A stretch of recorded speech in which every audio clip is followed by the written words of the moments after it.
Whether it's firearms or free speech, a country should never use tragedy as political cover to take away freedoms. But unfortunately, it's seeming increasingly as though that is all that governments are interested in doing when horrific events happen, such as the Christchurch mosque attacks in New Zealand a few short weeks ago, which were used not only as a springboard for sweeping gun control in New Zealand, but even indicated by Ralph Goodale in Canada as possibly fodder to justify a gun grab in Canada.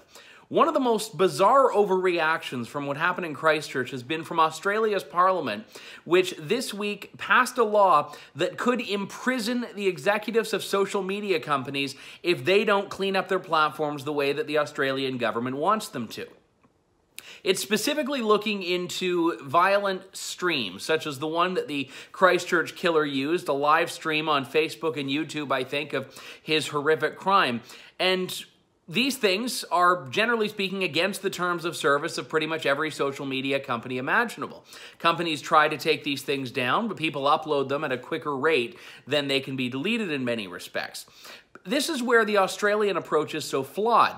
The bill would, if a social media company does not do, in the eyes of the Australian government, a sufficiently good job at getting rid of these types of snuff films from their sites, put a penalty towards the executives of the companies of up to 3 years in prison. Now, whether they could enforce on a Twitter executive in San Francisco this Australian law still stands to be seen, although it stands to reason that these giant tech companies wouldn't want to have anything to do with Australia if this is the way it views them. But more importantly, it is a fundamental lack of recognition that the companies themselves are the ones that are on the front lines here. Most people, when they log on to Facebook or Twitter, don't want to see someone being violently gunned down. The companies have an incentive to meet up with their user base to get rid of these things. But to start criminalizing footage like this when there is, say, a journalistic value in being able to share clips of these things, are they going to start jailing reporters that show car crash footage? Are they going to start jailing someone who takes a cell phone photo of a terrorist attack if they happen to be there? I mean, where do we draw the line? The problem is that status will look for any excuse to be status.